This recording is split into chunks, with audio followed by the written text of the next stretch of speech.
Hey everyone, today we're going to jump into something super important for any investor, new or old. It's called fundamental analysis. And don't worry, it's not as scary as it sounds. I'm going to break it all down into a simple, step-by-step checklist that you can start using, like, right away. So let me ask you something straight up. Would you take all that money you've worked so hard for, your savings, and just throw it at something without a second thought? No way, right? Of course not. But you'd be surprised how many people do exactly that in the stock market. And that's precisely why understanding the fundamentals is so critical. So, what even is this fancy term, fundamental analysis? Look, forget all the complicated jargon. At its heart, it really just boils down to one simple thing: the art of checking if a stock is a good deal or not. Are you getting a bargain, or are you paying way too much? That is the core question we're trying to answer. Okay, so here's our game plan for today. First, we'll talk about price versus real value. Then, we'll dive into 4 magic ratios. After that, we'll learn how to read a company's report card, look at the world beyond the numbers, and then wrap it all up with your very own final checklist. Let's get into it.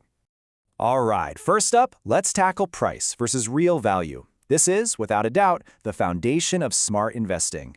Because that price you see flashing on your screen, well, that's not the whole story, not even close. And honestly, it's as simple as this. Price is what you pay. Value is what you get.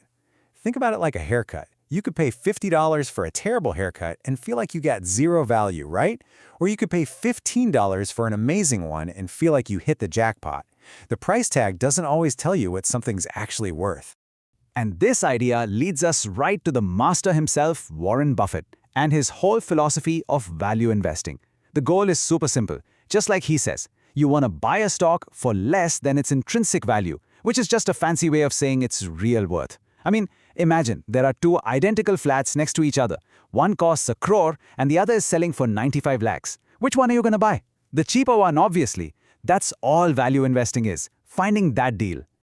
So this becomes our first most important check.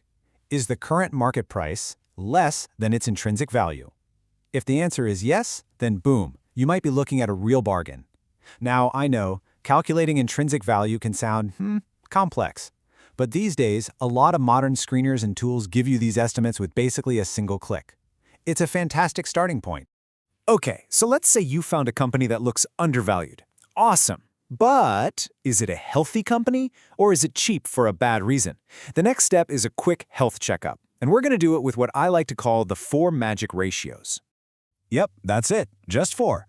Don't let yourself get overwhelmed by the sea of data out there. If you just focus on these 4 key numbers, you'll get a really good snapshot of a company's financial health. It keeps things simple and manageable.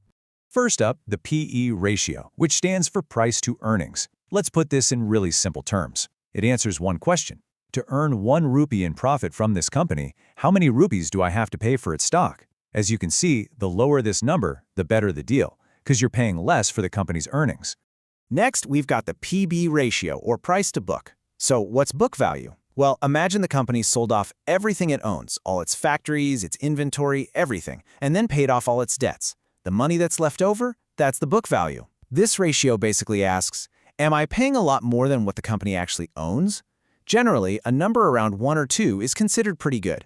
Third on our list is the debt-to-equity ratio. This one's pretty intuitive. It just checks how much of the company is running on borrowed money. Loans, versus the money that comes from its owners. Now, a little bit of debt isn't always a bad thing. Sometimes companies use it to grow. But a huge mountain of debt, that can be a major red flag. So as a general rule, a lower number here is safer. And our 4th and final magic ratio is the current ratio. Think of this as a short-term survival check. It asks a simple question. Can the company pay all of its bills that are due in the next year? A ratio above 1 means yes, they can. So for this one, unlike some of the others, the higher the number, the better.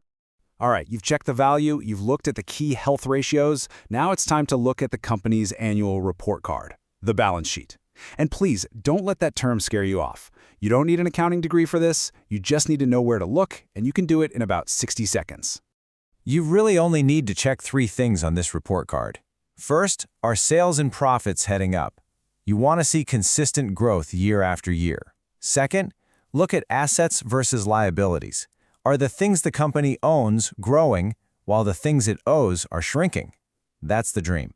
And third, cash flow. Is the company actually generating more cash? You're looking for a clear and consistent yes for all three. So far, it's been all about the numbers, right? But here's the thing, a great company is so much more than a spreadsheet. Now we need to look beyond all that data and try to understand the business itself.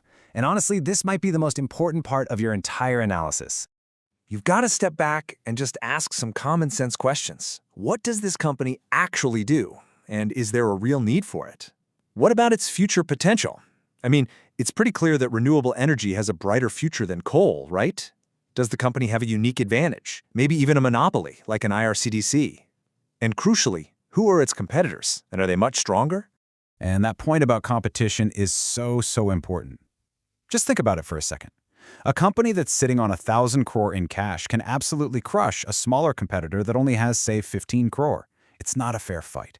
You should never, ever underestimate the power of a deep-pocketed competitor. Phew! Okay, we have covered a ton of ground.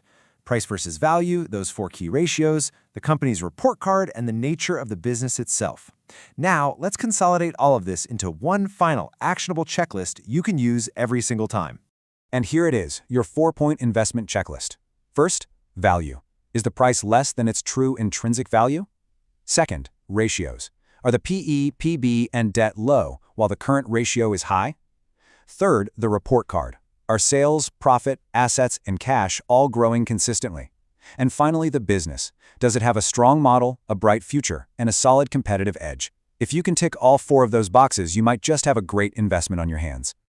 Look, if you take away just one thing today, please let it be this. You don't need a fancy finance degree to do this. You really don't. This isn't about being some kind of financial genius. It's simply about having a process, a system to guide your decisions. And the good news is, now you have one. So, the only question left is the one on the screen. Are you ready to take this checklist and put it to work? Are you ready to analyze your first stock? I really hope this has given you the confidence and the clarity to get started.